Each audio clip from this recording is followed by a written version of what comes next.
This election is going to be about three things: jobs, liberty, and security. Let's start with jobs.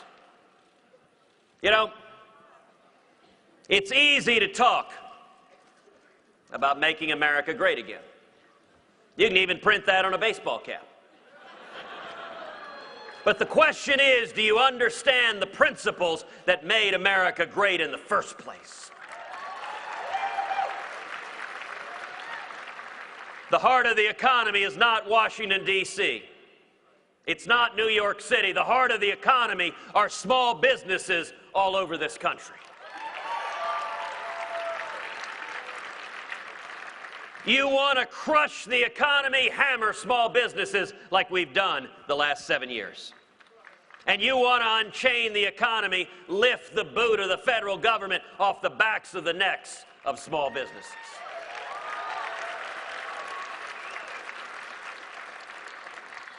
If I am elected president,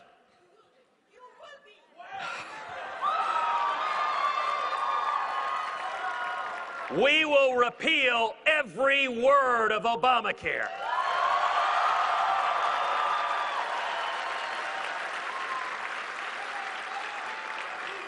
We'll pass common sense health care reform that makes health insurance personal and portable and affordable and keeps government from getting in between us and our doctors. And we will pass a simple flat tax,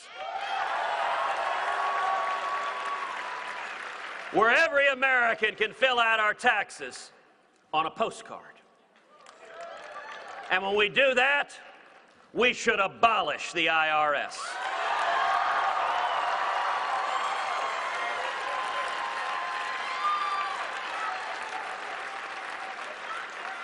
Now, I understand that a lot of people in this country are angry. I get being angry. I'm angry too. For far too long, politicians in both parties have lied to us. They make promises on the trail, and then they go to Washington, and they don't do what they said. And you know, no issue captures that better than immigration. Listen, immigration is a law enforcement matter. Immigration is a national security matter. But at its heart, immigration is an economic matter. When you allow 12 million people to come to this country illegally, you take away millions of jobs from U.S. citizens, from legal immigrants, and you drive down wages for everybody. Now, in a Republican primary, everyone says they oppose illegal immigration. The question to ask was in 2013, when the battle over the Gang of Eight amnesty bill was being waged, where did you stand? Did you stand as far too many establishment Republicans did with Barack Obama and the Democrats pushing amnesty on millions of Americans? Or did you stand, as I was proud to stand, with millions of Americans saying, no, we will not have amnesty?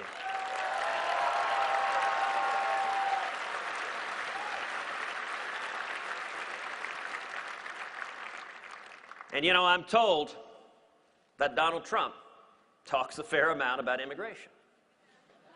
There's a natural question to ask. During the Gang of Eight battle, where was Donald? Well, sadly, worse than nowhere. Donald was funding the Gang of Eight. He gave over $50,000 to 5 of the 8 members of the Gang of Eight. And last night, Donald on stage promised all of us to be flexible. He said that over and over again, how flexible he was. Well, let me tell you, everyone at CPAC, flexible is code word in Washington, D.C. for they're getting ready to stick it to you.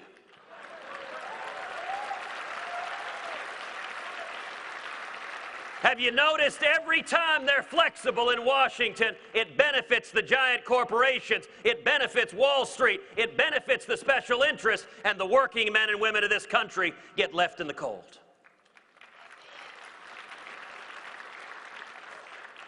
Here's what we're going to do. If I'm elected, We're repealing Obamacare. We're passing a flat tax. We're abolishing the IRS. We're pulling back the federal regulators. We're stopping amnesty. We're securing the borders. And here's what's going to happen. Millions and millions of high-paying jobs, wages coming up for everyone, young people coming out of school getting 2, 3, 4, 5 job offers. Morning in America.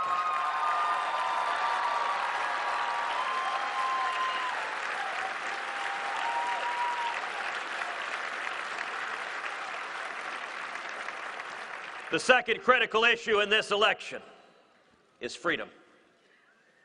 You know, for all of us, Justice Scalia's passing just 2 weeks ago underscored the stakes of this election. I was blessed to know Justice Scalia personally for 20 years. I started my career as a law clerk at the court and litigated in front of the court, arguing cases in front of the court for over a decade. Justice Scalia was a lion of the law, and he ferociously protected the Bill of Rights for all of us.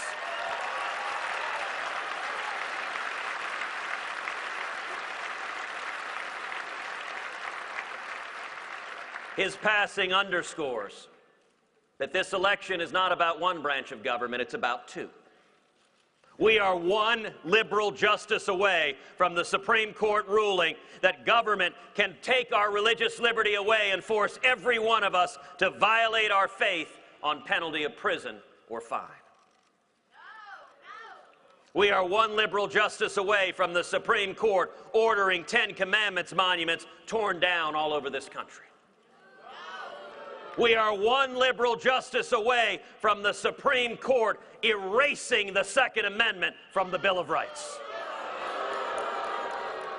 We are one liberal justice away from the Supreme Court ordering veterans memorials torn down, if they have any religious symbols, torn down all over this country. And we are one liberal justice away from the Supreme Court making us subject to the World Court and the United Nations and international law and giving away U.S. sovereignty. Now, you know, in the debate last week, there was a moment of clarity on this issue. Hugh Hewitt asked a question about religious liberty in the Supreme Court. And Donald Trump turned to me and said, "Ted, I've known a lot more politicians in my life than you have." Now, in that, he is surely correct.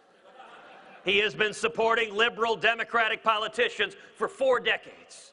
But he said, "Ted, when it comes to the Supreme Court, you got to be prepared to compromise. You got to be willing to cut a deal with the Democrats." Let me be very clear to every man and woman here at CPAC. I will not compromise away your religious liberty.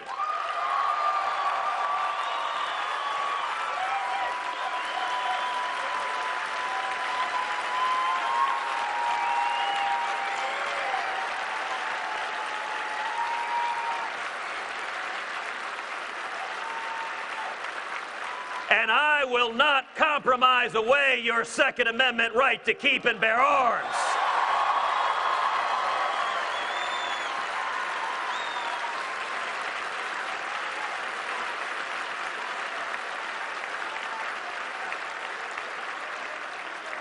Because if any president does what Donald is promising to do, cut a deal with Harry Reid and Chuck Schumer to agree on Justice Scalia's replacement, then we know that replacement will be a left-wing judicial activist who will strip away our rights. And I give you my solemn commitment that every justice I put on the Supreme Court will be a principled constitutionalist, faithful to the law, who will vigorously protect the Bill of Rights for each and every one of us.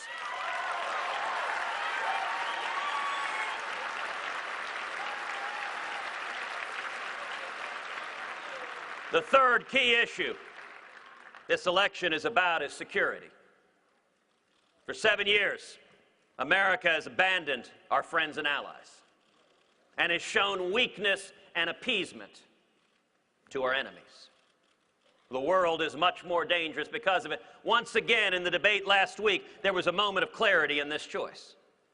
Donald Trump told us he will be neutral between Israel and the Palestinians. Now, let me be very clear. As president, I have no intention of being neutral. America will stand unapologetically with the nation of Israel.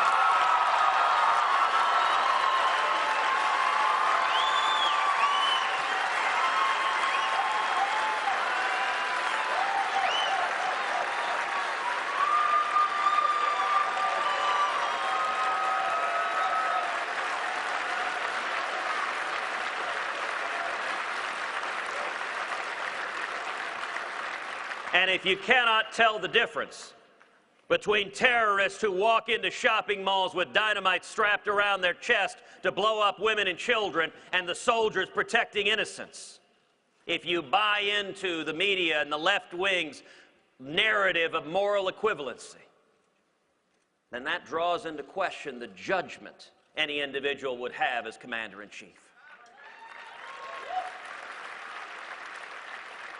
Over the last 7 years, we've seen the United States military weakened. We've seen our readiness degraded. We've seen morale plummet.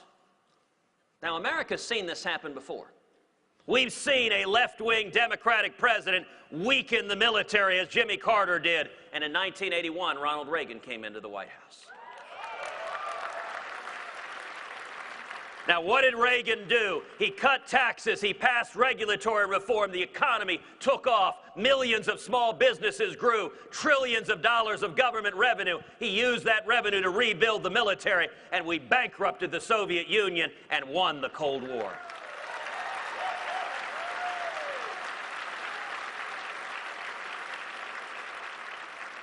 I intend to do the exact same thing with radical Islamic terrorism.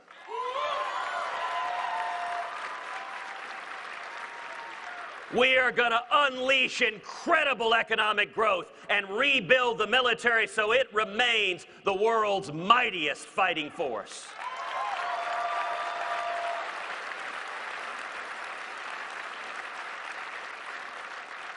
No longer will the military be governed by political correctness. No longer will it be a top priority of the Pentagon to provide gluten-free MREs. Instead, we will have a commander-in-chief who says to the world, we will defeat radical Islamic terrorism.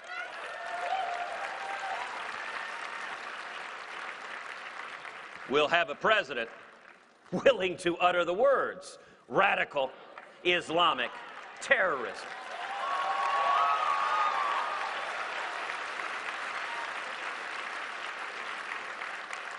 And one of the most disgraceful things we've seen over the last 7 years is sending our fighting men and women into combat with rules of engagement that tie their arms behind their back and make it impossible for them to win, to defeat the enemy, and to protect themselves.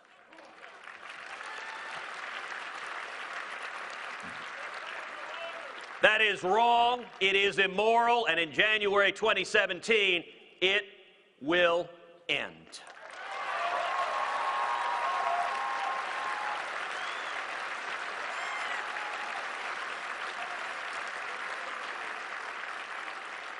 America has always been reluctant to use military force. We are slow to anger. But if and when military force is required, we should use overwhelming force, kill the enemy, and then get the heck out.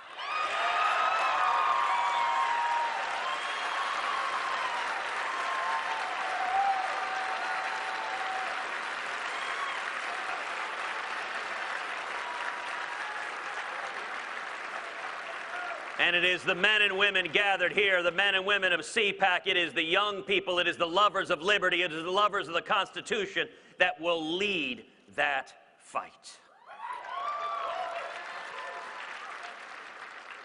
It took Jimmy Carter to give us Ronald Reagan.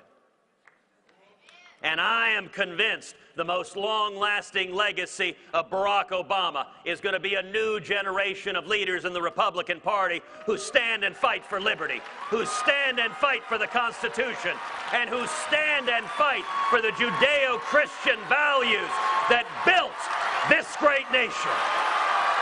Thank you, and God bless you.